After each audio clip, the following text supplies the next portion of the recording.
In the spring of 1206, a conqueror fell on the banks of the Indus River. His empire stretched from the snow-peaked mountains of Afghanistan to the fertile plains of Bengal in the east.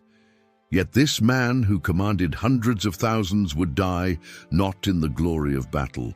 He would meet his end during evening prayers, struck down by silent assassins in the darkness. His name was Shahabuddin Muhammad Gori, and his story transformed the destiny of millions for centuries to come.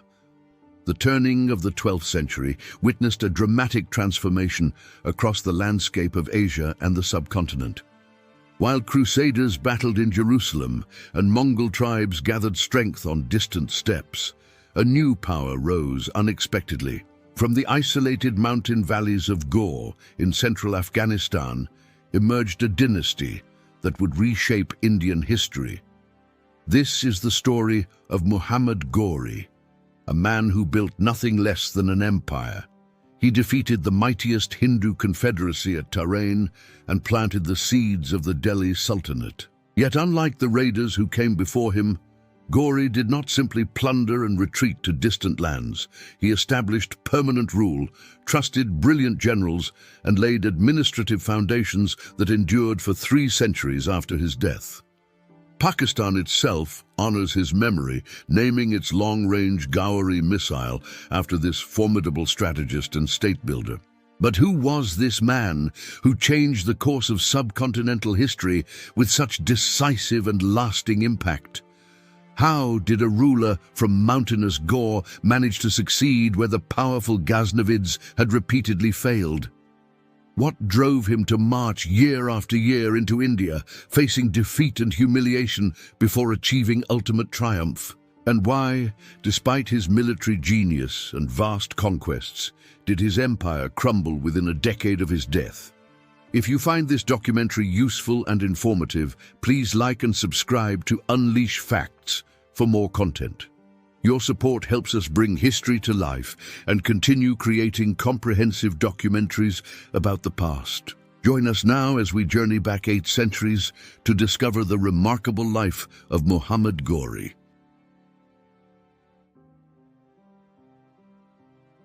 The middle decades of the 12th century witnessed profound transformations across the Islamic world and beyond its borders. The great Seljuk Empire, which had dominated vast territories from Anatolia to Central Asia, began fragmenting into rival states. Crusader kingdoms clung precariously to the coastal cities of the Levant, while Muslim powers regrouped for reconquest. In Central Asia, Turkic nomadic tribes moved restlessly across the steppes, forever altering the ethnic composition of regions. And in the mountainous heart of what we now call central Afghanistan, the Ghurid dynasty began its rise. The Gori region itself was a land of harsh beauty, where towering peaks gave way to narrow valleys. These mountain strongholds had long remained isolated from the great Islamic empires that surrounded them on every side.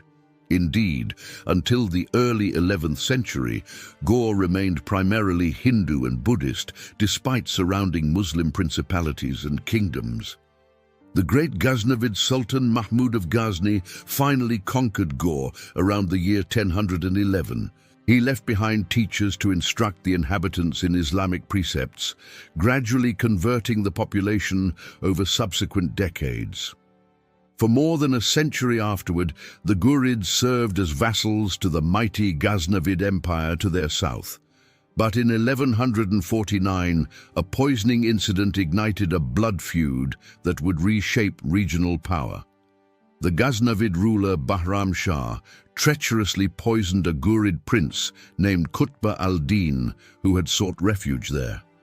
In terrible revenge, the Ghurid chief Alauddin Hussein marched on the Ghaznavid capital of Ghazni with fury. He sacked and burned that glorious city for 7 continuous days and 7 continuous nights without mercy. This earned him the fearsome title of Jahan Soz, meaning the world burner, for his devastating act of vengeance. Though the Ghaznavids temporarily retook their capital with Seljuk assistance, they soon lost it to Turkic freebooters. In 1173, two brothers of the Ghurid house reconquered Ghazni from these Turkic invaders. The elder brother, Ghiyath al-Din Muhammad, became Sultan of the Ghurid Empire and ruled Western territories magnificently. He established his capital at Firozkoh in the Gor mountains and focused on expanding into Khorasan. The younger brother was Muiz al-Din Muhammad ibn Sam, born around 1144 in Gor. History would remember him by the name Shahabuddin Muhammad Gori, the flashing fire of the faith itself. When Ghiyath al-Din seized overall control of the expanding empire, he appointed his capable younger brother as governor. Muhammad Gori received authority over the strategic city of Ghazni and the southern provinces of the empire. The relationship between these brothers proved extraordinarily cooperative, a rarity in the annals of medieval Islamic dynasties. While Ghiyath al-Din struggled with the powerful Khwarezmian Empire for dominance over Khorasan and Persian territories, his brother looked eastward. Muhammad Gori recognized what his predecessors had understood, that India represented both opportunity and immense potential wealth. But unlike the Ghaznavid Sultan Mahmud, who had launched 17 raids into India purely for plunder, Gori harbored different ambitions. He did not seek merely to raid temples and return laden with gold to Afghanistan's mountain strongholds. Instead, Muhammad Gori envisioned something far more ambitious, the permanent establishment of Islamic rule in northern India. In 1175, at approximately 31 years of age, Muhammad Gori launched his first expedition. He crossed the Indus River through the Gomal Pass, choosing this route as a shorter path toward Gujarat. His target was the city of Multan, which was controlled by the Hamid Lodi dynasty of mixed origins. These rulers were accused of heresy due to their association with the Ismaili Shia sect by Orthodox Sunnis. Muhammad Gori captured Multan successfully, bringing this important trade center under Ghurid control for the first time.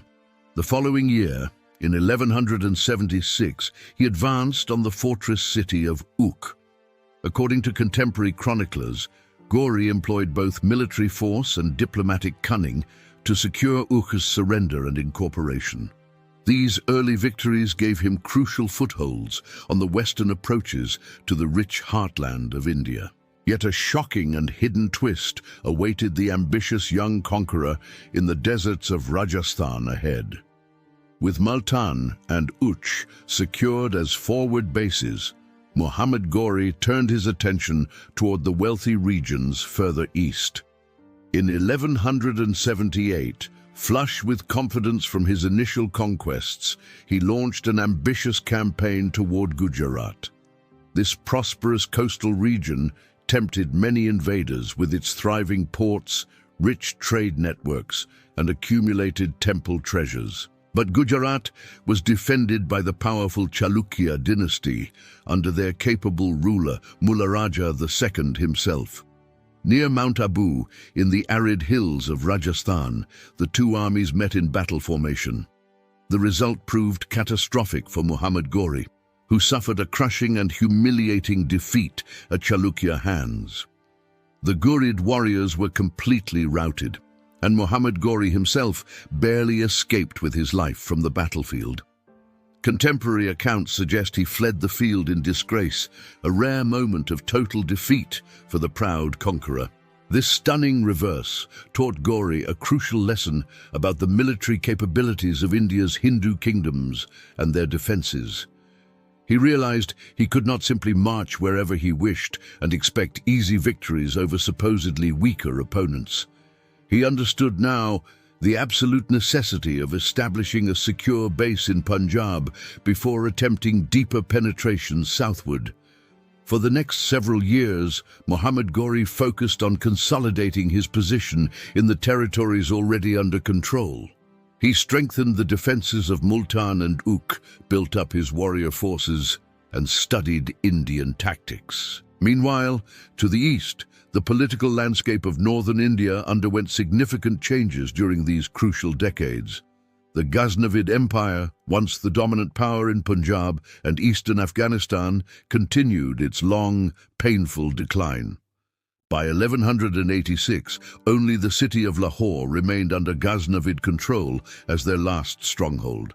The Ghaznavid ruler Khusrau Malik governed this remnant kingdom, a pale shadow of his ancestors' once mighty empire. Muhammad Gori saw opportunity in this weakness and launched a systematic campaign to eliminate Ghaznavid power completely. In 1179, he captured the strategic city of Peshawar, controlling the eastern approaches to Afghanistan. Khusrau Malik initially avoided direct confrontation, sending gifts and even offering his son as a diplomatic hostage. But in 1186, Muhammad Gori besieged Lahore itself, the last jewel in the Ghaznavid crown. The city fell after determined resistance, and Khusrau Malik was captured along with his entire royal family. Shortly thereafter, both Khusrau Malik and his son were executed, ending the Ghaznavid dynasty's 200-year rule forever. With Punjab now firmly in Ghurid hands, Muhammad Gori possessed the perfect launching pad for expeditions into India. But controlling Punjab meant dealing with its fractious population, particularly the martial Khokar and Ghakkar tribes. These fierce warrior communities inhabited the Salt Range and surrounding areas, frequently rebelling against any central authority. They would prove a constant thorn in Gori's side throughout his career, ultimately contributing to his death. Yet the greatest challenge to Muhammad Gori's ambitions lay not in tribal rebellions, but in organized Hindu resistance. The Rajput kingdoms of northern India had grown powerful during the 12th century despite their mutual rivalries. Chief among these was the Chahmana dynasty, also known as the Chauhans, who controlled extensive territories in Rajasthan. In 1177, the Chauhan ruler Vigraharaja IV had captured Delhi from the Tomars. By 1191, the Chauhan throne belonged to Prithviraj III, known as Prithviraj Chauhan. This young and ambitious ruler commanded one of the most formidable warrior forces in all of India. His kingdom stretched from Delhi through Ajmer and controlled the crucial approaches to the Gangetic plain beyond.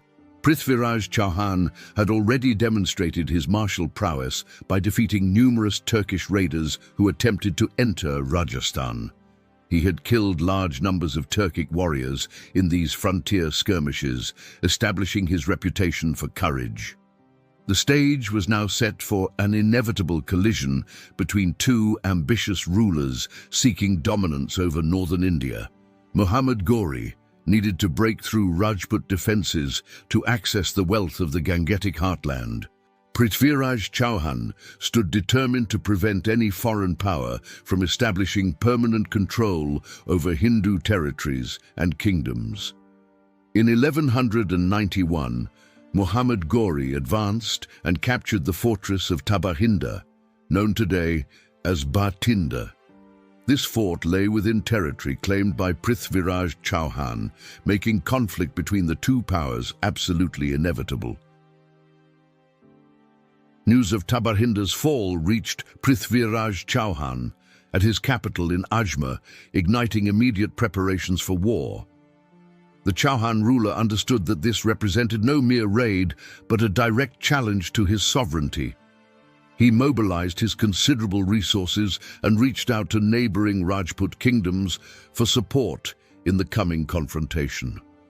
Contemporary sources suggest he assembled a confederation of Rajput chiefs, though many historians question its actual strength. In 1191, the two armies converged on the plains of Tarain, located near modern Tarauri in Haryana. This battlefield lay approximately 110 kilometers north of Delhi on the approaches to the capital city.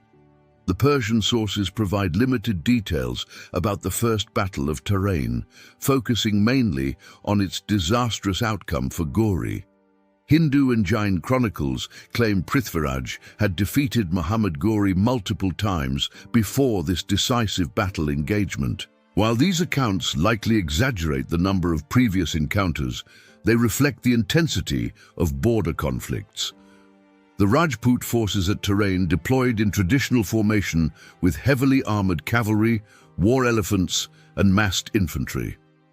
Muhammad Gori's warriors relied on mounted archers, swift cavalry maneuvers, and the tactical doctrines of Central Asian warfare. The battle raged fiercely, with both sides initially holding their positions and inflicting casualties upon the opposing forces. But as the fighting intensified, the Rajput warriors pressed their advantage with coordinated charges and overwhelming numerical strength. The Ghurid formations began to waver under the relentless assault of Prithviraj's elephants and heavily armored cavalry. Muhammad Gori himself entered the thick of battle, personally leading his warriors in desperate attempts to turn the tide. According to multiple sources, he was severely wounded during the fighting, possibly by a lance thrust to his body.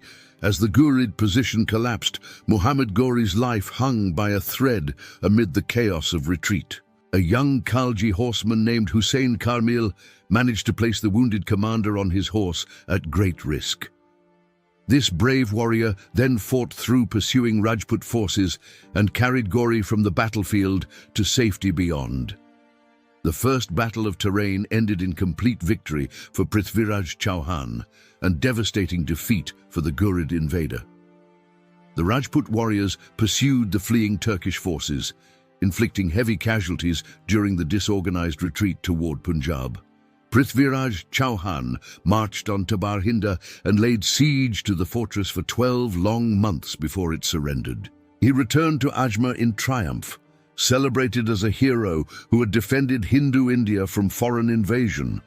Throughout his kingdom, songs praised his valor while dismissing Muhammad Gori as just another failed raider like many before. But Muhammad Gori was not like the raiders who had come before and retreated permanently after defeat. Upon returning to Ghazni wounded and humiliated, he took an unprecedented oath that shocked his court and commanders. He swore he would not change his clothes, visit his wife, or enjoy any luxury until he avenged his defeat. He publicly dismissed and humiliated all commanders who had shown cowardice or performed poorly in the Tarain battle. Then he set about methodically rebuilding his forces with an emphasis on discipline, mobility, and strategic coordination. He studied the tactics that had defeated him, seeking to understand Rajput strengths and identify their potential weaknesses. He reorganized his cavalry into flexible divisions capable of executing complex maneuvers on the battlefield with precision.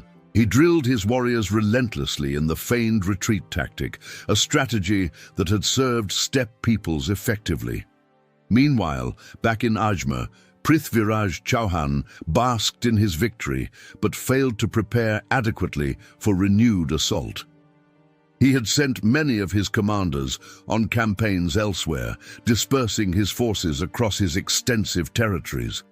Confident in his military superiority, he neglected intelligence gathering and made no effort to monitor Ghurid preparations closely. He did send messages to neighboring kingdoms, requesting larger forces for future contingencies, but coordination remained weak. In the summer of 1192, just 1 year after his defeat, Muhammad Gori marched again. He brought approximately 52,000 cavalry warriors, representing half of the entire Ghurid warrior force available to him. When he reached Peshawar, he made a calculated decision to forgive his previously dismissed commanders who had failed. He invited them back to serve under him, and they rejoined the army, adding experience to his ranks. Within a month of the Rajputs capturing Tabar Hinda, Muhammad Gori recaptured the fortress in a stunning reversal.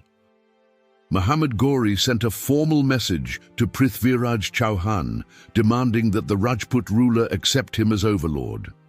As expected, Prithviraj rejected this demand with contempt, viewing it as the desperate plea of a defeated invader. He marched out from Ajmer to meet the Ghurid challenge once more, on the same plains where he had triumphed before. But this time, Prithviraj commanded fewer warriors than he had expected as his forces were dispersed across his kingdom. Contemporary sources wildly exaggerate the numbers, with some Persian chronicles claiming 300,000 Rajput warriors and 3,000 elephants. Modern historians estimate the Rajput force at perhaps 100,000 warriors with approximately 300 war elephants. Muhammad Gori's disciplined cavalry of 52,000 faced these superior numbers on the plains of Tarain once again. The armies faced each other in the early days of March in the year 1192. Prithviraj Chauhan sent a message to Muhammad Gori offering to let him retreat without battle to his homeland. The message warned that if Gori continued his invasion, he would be destroyed, just as he had been before. But unknown to Prithviraj, Muhammad Gori had carefully prepared an elaborate tactical deception for this very moment. Gori replied humbly that he needed time to consult with his brother, the Sultan, about accepting peace terms. He requested permission to retain control of Tabarhinda, Multan, and Punjab, while surrendering claims to territories beyond. He asked for a brief delay to send messengers to his brother Ghiyath al-Din for approval of these terms. This diplomatic correspondence was an elaborate ruse designed to lull the Rajput forces into a false sense of security. While Prithviraj believed negotiations were underway, Ghurid scouts conducted detailed reconnaissance of Rajput positions and camp layouts. Muhammad Gori's commanders studied the Rajput deployment, noting the location of elephants, cavalry units, and command posts carefully. They observed that Rajput warriors followed traditional codes of warfare, fighting only between sunrise and sunset each day. This chivalric custom, deeply embedded in Rajput martial culture, would prove catastrophic in the coming hours of battle. On the night of the 7th of March in 1192, the Ghurid warriors prepared in silence. They readied their horses, checked their weapons, and assembled in predetermined formations while darkness still covered the plains. Just before dawn, while the Rajput camp still slept, Muhammad Gori launched his carefully coordinated surprise assault. The Ghurid cavalry swept through the Rajput encampment, creating chaos and neutralizing many of the feared war elephants. Rajput warriors scrambled to form defensive positions, but the surprise attack had shattered their carefully planned deployment patterns. Despite the confusion, the disciplined Rajput forces managed to organize resistance and began pushing back against the attackers. But Muhammad Gori had prepared his warriors for exactly this moment when the Rajputs would attempt to rally. He divided his cavalry into 5 distinct divisions, with 4 designed to attack the flanks and rear continuously.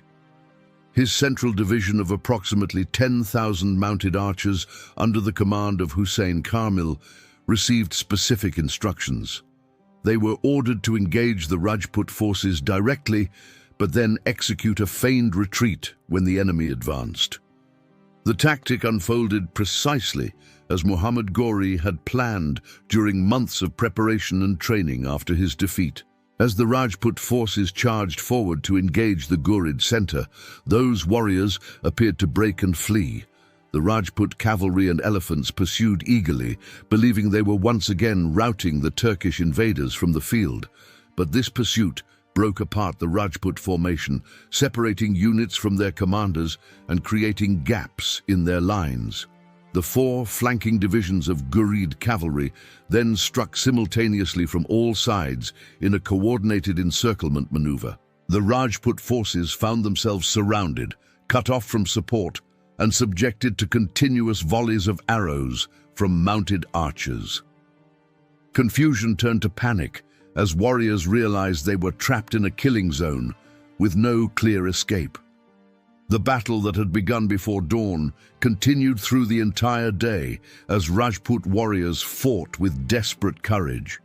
But surrounded, exhausted, and separated from effective command, the Rajput formations gradually disintegrated under relentless assault from all directions. Tens of thousands of Rajput warriors fell on that blood-soaked field, fighting to the last breath for their honor. Prithviraj Chauhan himself fought valiantly as his army collapsed around him, refusing to abandon his warriors in their hour of need.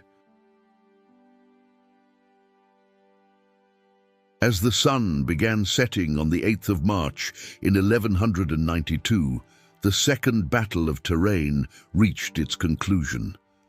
The once mighty Rajput army lay shattered across the plains, with estimates suggesting tens of thousands of warriors had perished. Among the fallen were Govindaraja of Delhi and Samant Singh of Mewar, leaders who had fought alongside Prithviraj Chauhan. Prithviraj himself attempted to escape the battlefield as his position became completely untenable and survival seemed impossible. According to the Persian chronicler Hasan Nizami, he fled toward the fortress of Sursuti, approximately 70 kilometers from the battlefield. But Ghurid pursuit forces tracked him down in the countryside, and he was captured near the Saraswati River.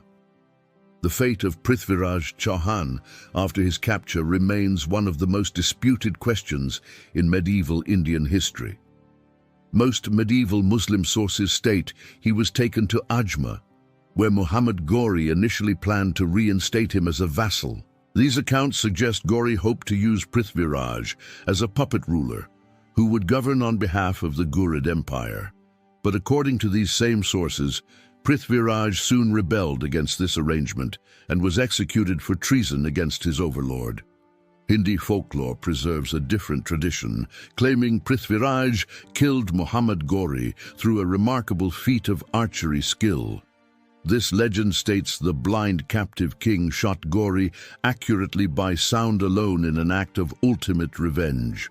However, historians universally reject this legend as romantic fiction, since Muhammad Gori lived for 14 more years after Tarain. Archaeological and documentary evidence confirms Gori continued campaigning extensively throughout India and Central Asia until his assassination in 1206. Whatever Prithviraj's ultimate fate, the Second Battle of Tarain transformed the political landscape of northern India forever and completely. Muhammad Gori quickly moved to consolidate his unprecedented victory and establish permanent control over conquered Hindu territories systematically. He captured the strategic fortresses of Hansi, Saraswati, and Samana, securing the approaches to Delhi and the Gangetic Plain. Then his warriors marched on Ajmer, the magnificent Chauhan capital that had symbolized Rajput power and independence for generations. The city fell after brief resistance, and Ghurid forces occupied this crucial center of Rajput culture and administration. Govindaraja IV, Prithviraj's son, was initially placed on the Ajmer throne as a Ghurid vassal ruler. But in 1192, Prithviraj's younger brother Hariraja staged a rebellion and overthrew this arrangement briefly. He managed to recapture portions of the ancestral Chauhan kingdom before Muhammad Gori's forces counterattacked with overwhelming strength. The task of crushing this Rajput resistance fell to one of Gori's most capable and trusted commanders, Qutb al-Din Aibak. This Turkic general would prove instrumental in consolidating Ghurid control over northern India during the coming decade of campaigns. Muhammad Gori did not personally remain in India to oversee these conquests, but instead delegated authority to his generals. He appointed Qutb al-Din Aibak as his principal representative in India, with broad authority to govern and expand territories.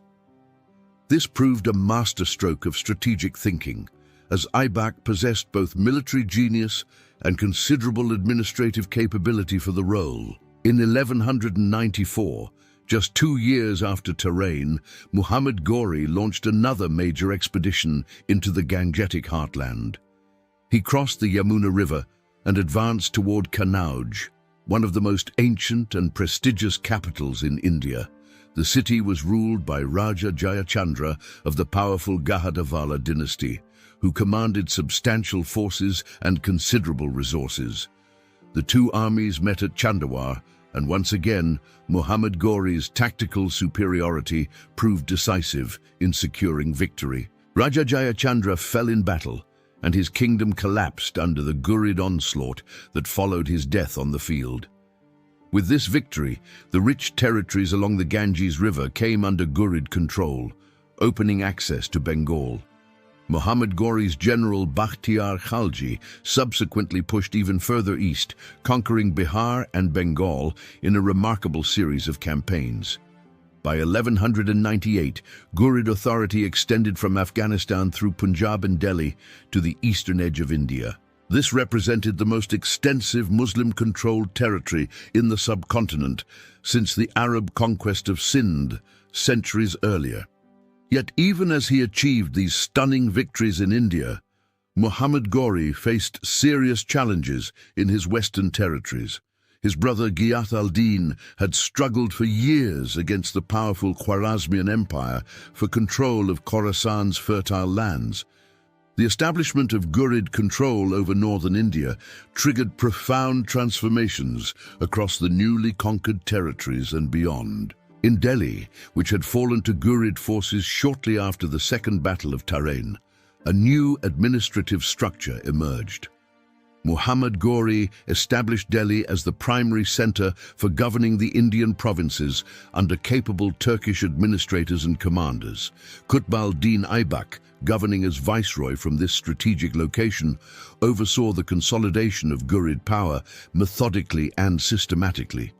Between 1193 and 1198, numerous Rajput chiefs launched rebellions against the new order. These revolts erupted across Rajasthan, Punjab, and the Gangetic Plain as Hindu rulers refused to accept foreign domination. Aibak moved decisively to crush each rebellion, combining military force with diplomatic skill to bring regions under control. Some Rajput chiefs accepted vassal status and retained their territories under Ghurid suzerainty rather than face total destruction. Others fought to the death, preferring annihilation to submission in accordance with the Rajput code of honor and warfare. The architectural landscape of northern India began changing as Ghurid commanders built mosques and established Islamic institutions in conquered cities. In Delhi, Aibak commissioned the Quwwatul Islam Mosque, the first mosque constructed in the city under Muslim rule. He also began construction of the Qutb Minar, a towering minaret that would become one of Delhi's most iconic structures. These early monuments incorporated architectural elements and materials from destroyed Hindu and Jain temples, creating a distinctive Indo-Islamic synthesis. In Ajmer, Aibak ordered the construction of the Adhai Din Ka Jonpra Mosque, demonstrating Ghurid commitment to permanent settlement. Yet even as he achieved unprecedented success in India, Muhammad Gori could not ignore events in his western domains. His brother Sultan Ghiyath al-Din continued struggling against the Khwarezmian Shah for dominance over the Persian-speaking territories of Khorasan.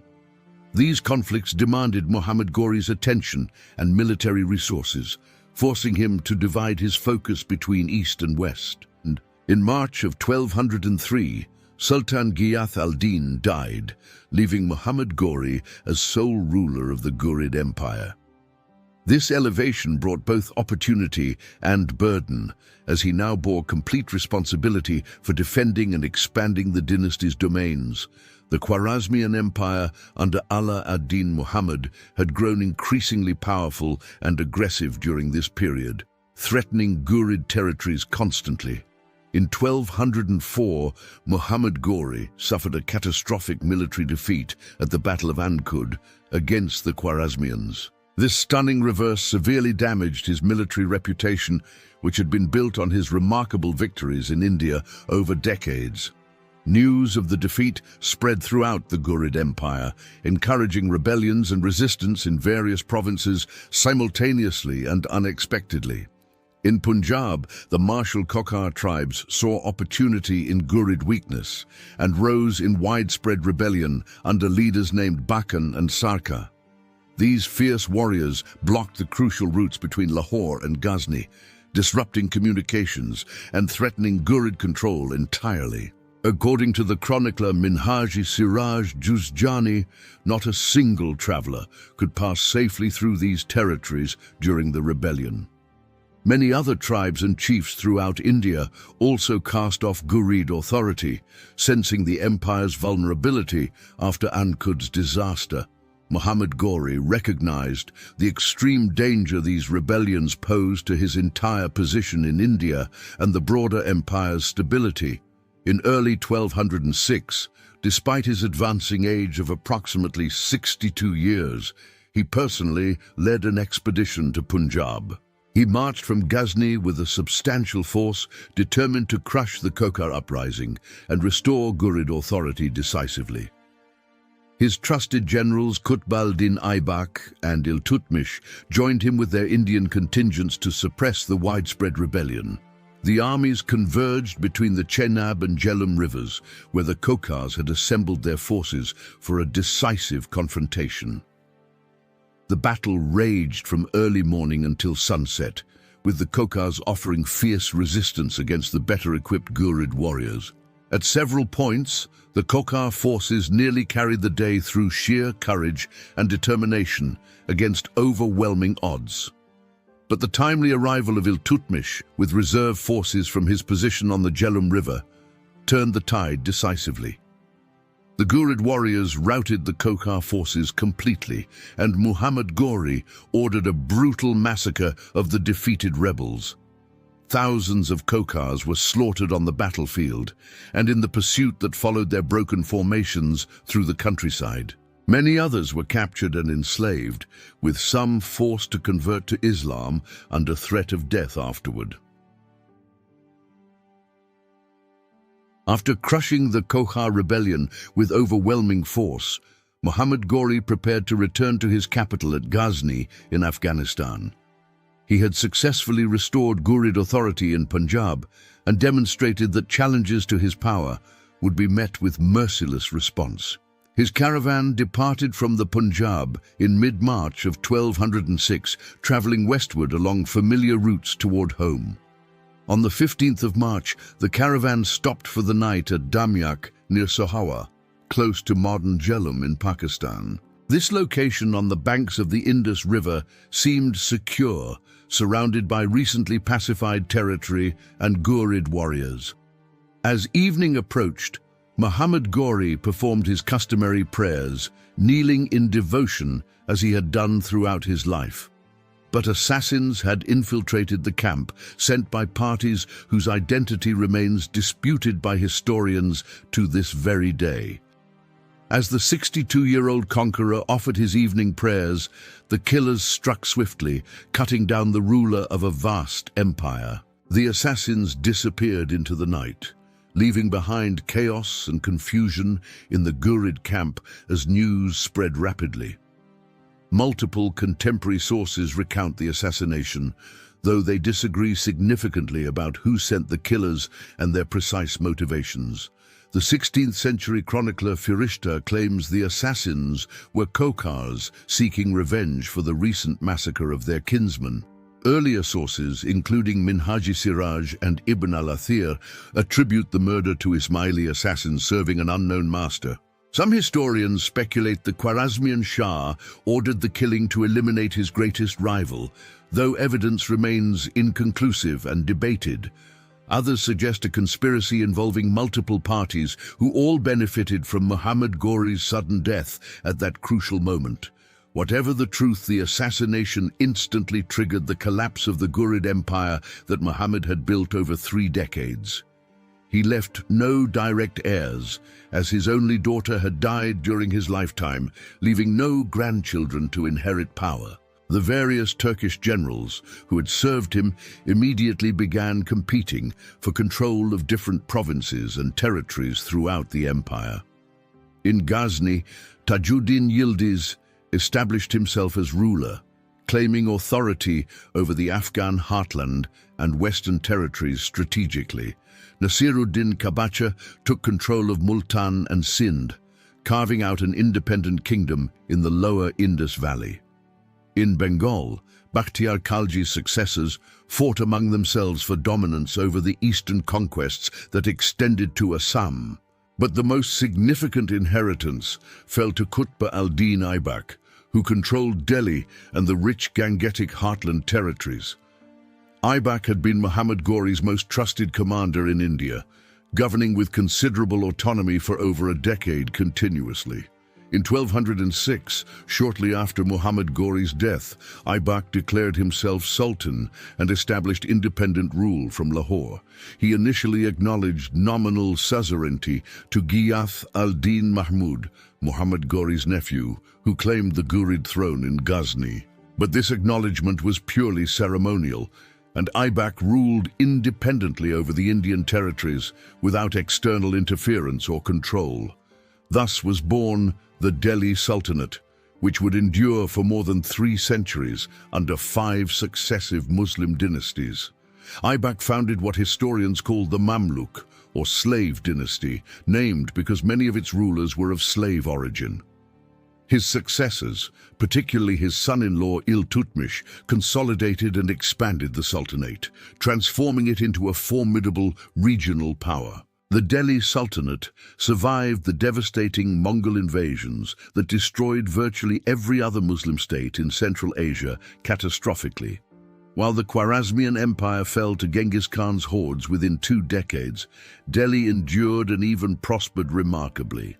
The Sultanate introduced Persian administrative practices, architectural styles, and cultural traditions that profoundly influenced Indian civilization for centuries.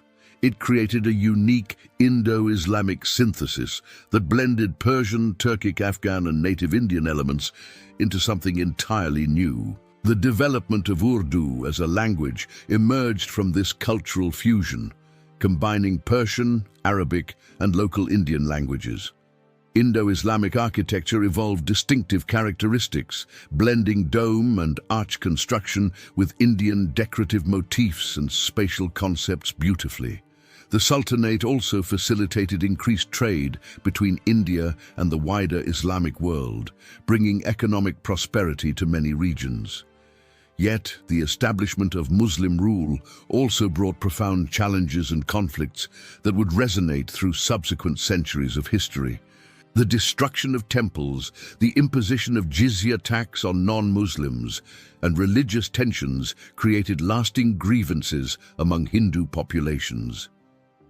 The legacy of Muhammad Ghori extends far beyond the immediate political and military transformations he achieved during his lifetime. His conquests fundamentally altered the trajectory of South Asian history, introducing political structures that would shape the subcontinent for centuries. Unlike previous Muslim invaders like Mahmud of Ghazni, who conducted 17 raids into India purely for plunder and glory, Gori established permanent rule. This crucial distinction transformed him from merely another successful raider into the true founder of Muslim political dominance in India. The administrative systems he and his generals established provided the foundation for the Delhi Sultanate's remarkable 3-century reign. These structures proved flexible enough to survive numerous dynastic changes, from the Mamluks to the Khaljis, Tughlaqs, Sayyids, and finally Lodis. The Delhi Sultanate itself provided institutional continuity that preserved Islamic rule in India, even as Central Asian empires crumbled under Mongol invasion. This continuity eventually facilitated the rise of the Mughal Empire in the 16th century under Babur and his successors. The Mughals built upon the foundations laid by the Delhi Sultanate, which in turn traced its origins to Muhammad Ghori's conquests. Thus, one can draw a direct line from Ghori's victory at Tarain in 1192 to Mughal splendor in the 17th century. Modern historians debate Muhammad Ghori's character and motivations, with interpretations varying significantly across different scholarly traditions and national perspectives. Pakistani historians often celebrate him as a Muslim hero who brought Islam to the subcontinent and defended the faith.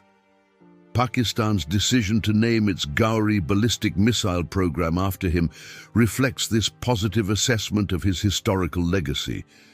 Indian historians present more varied perspectives, with some acknowledging his administrative genius while others emphasize destruction and religious persecution.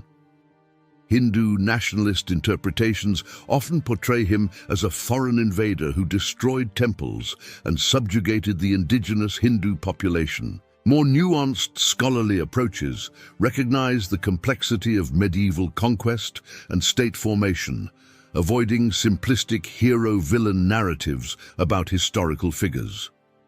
Contemporary sources describe Muhammad Gori as disciplined, strategic, and remarkably persistent in pursuing his goals despite temporary setbacks and defeats. Unlike many medieval rulers, he did not prioritize personal luxury or ostentatious displays of wealth accumulated through conquest. Instead, he focused on administrative stability, effective governance, and maintaining the loyalty of capable generals who served him faithfully. His relationship with his brother Ghayath al-Din stands out as remarkably cooperative in an era when fraternal rivalry destroyed many dynasties. The two brothers ruled jointly for 3 decades without the jealousy and backstabbing that characterized most medieval Islamic political arrangements. This cooperation greatly contributed to Ghurid's success and expansion, allowing them to fight effectively on multiple fronts simultaneously and efficiently. Muhammad Gori's trust in his slave generals, treating them as sons and potential successors, proved crucial to his empire's legacy. Though the Ghurid dynasty itself collapsed within a decade of his death, his former slaves established enduring states throughout the conquered territories. This system of slave warriors rising to positions of power based on merit rather than birth characterized medieval Islamic political culture. The Mamluk Sultanate in Delhi followed this pattern, with capable slaves succeeding their masters and ruling in their own right. From a military perspective, Muhammad Gori's campaigns demonstrated the effectiveness of Central Asian cavalry tactics against traditional Indian warfare methods. His use of feigned retreats, flanking maneuvers, and coordinated surprise attacks proved superior to Rajput frontal assaults and elephant charges.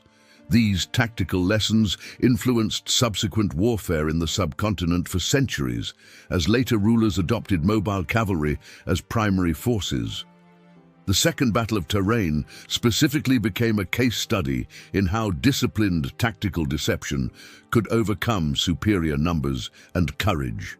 Modern military historians analyze this battle when studying the evolution of cavalry warfare and the importance of strategic surprise in achieving victory. Yet perhaps Muhammad Gori's most significant legacy lies not in military tactics, but in demonstrating that lasting conquest required permanent settlement.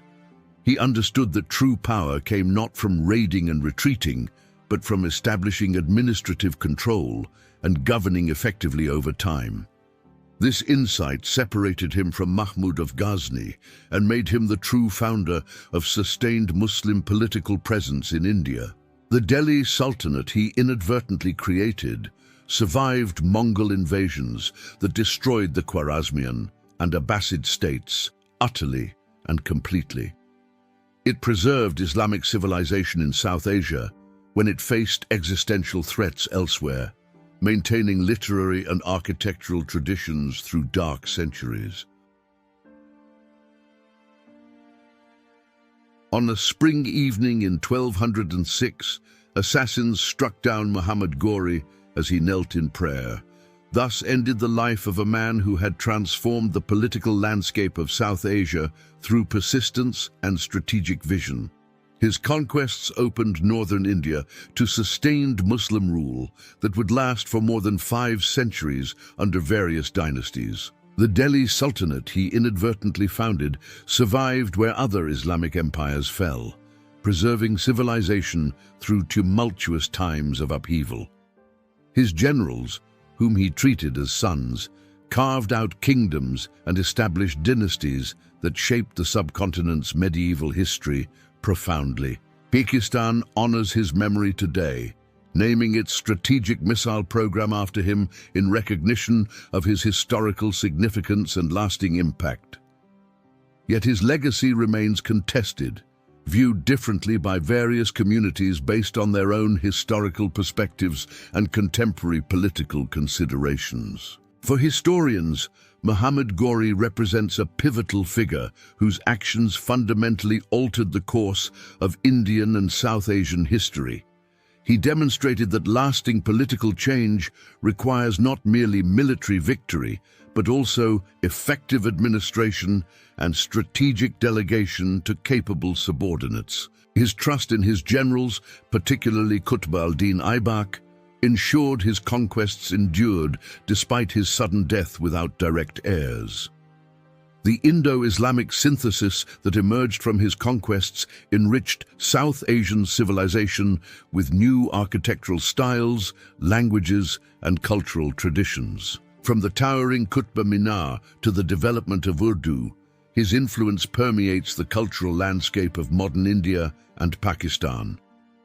Understanding Muhammad Gori helps us comprehend how medieval conquest and state formation operated in an era of dramatic political transformation. His story reminds us that historical change often results from the complex interplay of individual ambition, military capability, and broader social forces. It also illustrates how the legacies of medieval rulers continue shaping modern perceptions, identities, and even contemporary political debates. 8 centuries after his death, Muhammad Gori remains a figure whose life and conquests demand careful study and nuanced understanding. His victories and defeats, his strategic brilliance and occasional failures, his trust in subordinates and his ruthless suppression of rebellion paint a complex portrait. He was neither simply a hero nor simply a villain, but a medieval conqueror whose actions carried profound and lasting consequences. If you enjoyed this deep dive into the life of Muhammad Gori and learned something new about this pivotal historical figure, please like this video. Subscribe to Unleash Facts so we can continue creating comprehensive historical documentaries that bring the past to life with accuracy and depth. Your support enables us to research extensively, verify facts rigorously, and present history in engaging ways that inform and inspire audiences. Thank you for watching this exploration of one of medieval history's most consequential and controversial figures whose legacy endures today.